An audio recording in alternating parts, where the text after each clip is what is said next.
자, 여러분들 안녕하셨어요? 안녕하세요. 이번 주는 우리가 이제 여러 가지 과일 중에 참 한 송이에 여러 개 과일이 달린 게 포도예요, 포도. 네. 그래서 이번 주는 포도에 대해서 설명해 드릴 거예요. 이 포도는 우리가 이제 원산지가 어디냐 이런 건 참 이제 또 여러 가지 이론이 있는데요. 어쨌든 포도는 예전에는 동양에 없었어요. 없었다가 언제 들어오냐면은 이제 지금도 약 한 2000년 정도에 2000년 정도에 이제 한나라 초기에 이제 중앙아시아 쪽을 통해서 이제 들어오게 돼요. 그러니까 사실은 동양에 처음부터 있었던 게 아니라 사실 이제 서양에 있었던 과일이에요. 근데 그것이 이제 도입이 되는데 참 재밌는 게 예전에 진시황이 처음으로 이제 중국을 통일을 했어요. 이 예전에 중국이 최초로 통일이 된 거예요. 그런 진시황이 얼마나 기분이 좋았겠어요. 그래서 이제 물론 이제 진나라 입장에서는 기분이 좋을 얘기지만 다른 나라 이미 정복된 나라에는 참 죽을 맛이죠. 그래도 일단은 진나라 입장에서는 정말 즐거운 일이니까 이제 진시황이나 자기 신하들끼리 모여서 연회가 벌어졌어요. 그 연회가 벌어서 다 모여서 술을 마셔요. 그거를 대포라고 그래요, 대포. 그러니까 진시황 이전에는 대포라는 단어가 없어요. 진시황 때서 비로소 대포라는 단어를 쓰기 시작해요. 그러니까 임금과 신하가 모든 신하 정말 천하 사람들이 다 모여서 즐겁게 술을 마시고 취한다 이런 뜻이 되는 거예요. 예전에 포도의 의미를 했을 때 우리가 포음이다 하면 어떻게 될까요? 대포가 크게 천하 사람들이 모여서 다 즐겁게 술 먹는다 그랬죠. 그러니까 포음하면은 즐겁게 술을 마시는 거예요. 원래 취하도록 마시는 거죠, 이것도.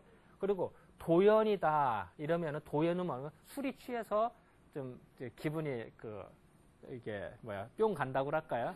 그냥 기분이 무릉도원을 날아다니는 거야, 마음이. 그런 것을 도연이라고 그래요. 그러면은 이게 술을 마실 때 포음하고 술을 잔뜩 마시고 도연하게 취하니까 그래서 요 포하고 도자를 따서 포도라는 단어를 만들었다. 이렇게 해서 그래.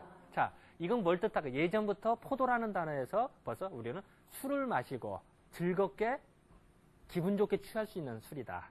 이런 의미가 돼요. 그러니까 그것을 예전에 알아서 장명, 이름을 그렇게 붙였다는 거예요.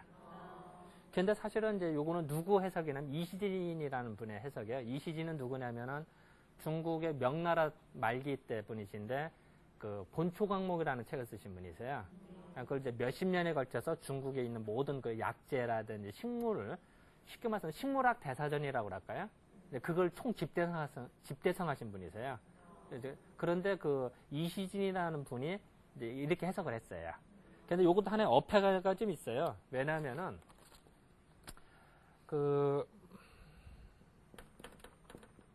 옛날에는 포도를 이렇게 썼어요. 그러면은 이시진의 해석에 맞지가 않죠. 그죠? 요 도자가 아니니까. 이건 복숭아 도자거든요. 우리가 무릉도원 할 때 도자, 복숭아 도자 할 때. 그러면 말이 안 맞죠. 그래서 약간 어폐는 좀 있어요. 있지만 이제 약간 좀 그래도 의미상으로는 좀 재밌을 것 같아서 제가 좀 소개를 해드렸어요. 장건이라는 분이 이제 중앙아시아를 가는데 그다음 이제 사신으로 가요. 사신인데 100명으로 사신으로 가는데 오랑캐들한테 잡혀요. 그랬다가 이제 현지에서 결혼해서 살다가 10년 동안 억류돼 살다가 탈출을 하죠. 그랬다가 고생해서 이제 교류를 맺어서 중국으로 오는데 처음에 출발은 100명이 했는데 나중에 중국으로 온 사람 딱 2사람이었죠.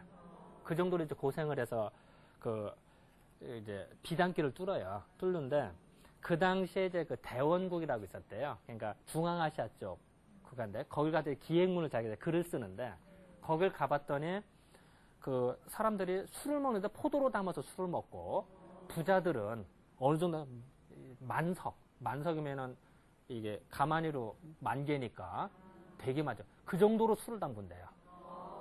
그러니까 얼마나 술을 좋아하면은 그리고 그 당시에 포도의 집산지였던 거예요. 그렇게 해서 술을 먹었는데 그 당시에 포도주를 먹었는데 몇십 년이 흘러도 몇십 년 된 포도주도 맛이 변함이 없고 더 맛있더라. 이런 기록. 지금도 우리 포도주 먹으면 어때요? 프랑스 포도주니 뭐니, 몇십 년도 산 그래서 더 훨씬 가격이 비싸잖아요. 그죠? 오래된. 옛날에도 그랬던 거예요. 그래서 나 그 사기라고 하는 책에 그게 나와요. 사기라는 책에. 그 사마처라는 분이 쓰신 책인데, 저도 그걸 보고 깜짝 놀랐어요. 야, 옛날에도 이랬구나. 그래서 이제 그런 생각을 좀 했고, 그 포도는 보면은 이제 어떤 역할은 이제 몸을 좀 가볍게 해주는 역할이에요. 포도를 먹으면은. 특히 이제 어느 때 먹냐면은 우리가 고기 같은 거 많이 먹었을 때, 그러면 이제 소위 장에 기름기 낀다 그러죠. 그러면은 포도를 먹은 기름기를 이제 깎아줘야. 깎아준다보다도 이제 청소를 해준다고 할까요? 그럼 몸이 가볍게 느껴지겠죠. 그런데 그 평상시에 고기를 많이 먹는 사람한테는 포도를 먹으면 포도주라든지 포도를 먹으면 되게 좋은데 평상시에 야채만 먹어서 장이 얇은 사람이 포도를 먹으면 어떻게 될까요? 오히려 장을 깎아내니까 속쓰릴 수가 있겠죠. 오히려 더 손해를 볼 수가 있어요. 그래서 예전 기록을 보면은 이 중국에서도 보면은 이제 서북 쪽 지역 그건 되게 좀 추워요. 추운 지역은 고기나 기름기를 많이 먹어요. 그래야 이제 추위를 이겨낼 수가 있으니까. 그러니까 기름기 있는 음식을 많이 먹다 보니까 속에 기름기가 끼겠죠. 그러면은 포도를 먹으면은 뭐 우리는 탈 나는 경우가 없더라. 되게 좋더라. 하는데 이 남동 쪽 지역, 중국의 남동 쪽 지역은 해변가 지역이에요. 그럼 그쪽 지역 사람들은 이제 생선회라든지 이런 야채를 많이 먹으면 어떻게 될까요? 장이 그리고 기름기가 별로 안 껴요. 이런 사람이 포도를 먹으면 탈이 나는 수가 있겠죠. 그래서 중국에서 그 기록을 보면은 중국 서북 쪽 지역 기름기 있는 음식을 많이 먹는 사람들은 포도 먹으면 오히려 더 좋더라. 부작용 우리는 하나도 없더라. 근데 그 남쪽 지역 해변가 지역 사람들은 포도 먹어서 탈이 나더라. 이런 기록들이 나오는 게 그래서 그러는 거예요. 그러니까 여러분들도 마찬가지로 그 저녁상을 고기를 푸짐하게 먹었다. 그럴 때는 간식을 포도를 먹으면 좋은데 저녁을 그냥 그 야채로만 그 그린벨트를 먹었다. 그러선 저녁을 또 포도를 먹었다. 간식으로. 그럼 좀 그렇겠죠. 후식을 그렇지 않나. 이게 생활의 지혜예요. 그래서 제가 일부러 말씀을 드리는 거예요. 그리고 이제 그 포도 같은 경우는 예전 기록을 보면 이렇게 습비라고 그래서 이런 게 저리는 증상들이 있어요. 몸이 이럴 때 쓰면 되게 좋대요. 그리고 또 예전에 보면은 포도가 갈증을 없애는데 되게 도움이 됐어요. 그래서 예전 기록을 보면은 제가 당서라고 하는 책을 봐서 당나라 기록인데 거기를 보면은 당나라 그 고조 황제가 있었는데 그 신하 중에 시중 그 진숙달이라는 신하가 있었어요. 시중은 벼슬 이름이고 진숙달이라는 신하가 있었는데 이제 고조가 이제 그 연회를 베풀었어요. 그 이제 황제가 연회를 베풀면 얼마나 푸짐하겠어요. 그러니까 뭐 먹을 것도 많이 있겠죠. 그중에 이제 포도가 나왔어요. 포도가 나왔는데 그 진숙다리가 다 그걸 손에만 잡고 먹지를 못하고 보기만 하는 거예요. 아, 이상하잖아요. 그래서 황제가 야, 너 왜 그러느냐?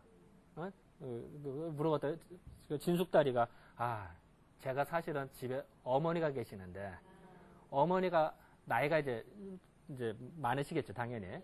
나이 드신 어머니께서 노모가 갈증, 입안에 그 구갈증이라서 입이 이제 갈증 나고 입이 타는 증상이 있는데 이 포도를 먹어야 그게 치료가 되는데 이 포도가 없어서 구하지를 못해서 그래서 그 어머니 생각 때문에 포도를 먹지 못하겠노라고. 그러니까 이제 그 고조 황제가 이제 측은하게 여기면서 그러면은 그걸 포도를 거기 있는 걸 다 가져가라고. 그래서 이제 그걸 줘요. 그래서 이제 그걸 먹고선 그 노모가 치료가 됐다는 거예요. 그래서 이제 예전부터 그 포도 하면 그것을 뭘 뜻하냐면 되게 귀했던 거. 아예 한 나라의 그 재상 정도 되는데 재상이 포도를 못 구하는 거야. 그러면 얼마나 그 귀하겠어요. 그죠? 그러니까 그 귀하고 또한 그 갈증을 없애주는데 좋더라. 이걸 이제 알 수가 있어요. 그래서 실질적으로 우리들의 그 이 태양인들이 기가 속 꽂히는 사람이 많아요. 속 꽂히면서 입이 갈증이 나거든. 그래서 수시로 물을 찾는 사람이 많은데 그런 사람들을 포도를 써요, 우리가. 그리고 특히 이제 그 태양인들 중에 보면은 이제 밥을 먹고 있는데 이렇게 토할 것 같이. 실제로 토하는 건 아닌데 뭔가 올라오는 것 같은 느낌이 있어요. 올라온다든지 아니면 또 약간 토해도 밥을 몇 개 토한다든지 이런 사람들한테 우리가 포도 뿌리를 약을 써요. 그래서 그리고 이제 그 토할라는 증상뿐만 아니라 이제 예를 들어서 이제 그 소화가 좀 안 된다든지 이럴 때도 포도를 써요. 그 기록을 보면요. 이 포도가 언제 쓰냐면, 그 여자가 이제 임신을 했을 때, 임신을 하면 이제 아기한테로 모든 힘이 집중이 돼요. 집중이 되니까 당연히 열받치기 쉬워요. 아니, 뭐든지 모이면 열이 나고 흩어지면 쉽게 돼 있어요. 아니, 남녀 간에도 모여봐. 열 나잖아요. 여자가 임신하면 당연히 열이 오르게 돼 있어요. 그때 이제 여자가 더 화가 났다든지 아니면 더 뭔가 좀 열받칠 일이 생겼다든지 남편이 속색인다든지 이러면 열이 더 받치죠. 그럼 뭔가 치받쳐요. 치받치면 그게 마치 옛날에는 아기가 치받친다고 생각하는 거예요. 아기가 위로 올라온다. 사실 그건 아닌데 이제 사실은 이제 기운이 솟구치는 거죠. 열불 난단 말이에요. 그러면 갈증도 나고 열불 나요. 그럴 때 우리가 예전에 포도를 썼어요. 그럼 그 포도가 기를 내려주는 역할을 해요. 그러니까 기가 이렇게 발산이 된다면 뿜어나는 거를 좀 수렴한다고 할까요? 수렴시키고 뭔가 좀 차분하게 만드는.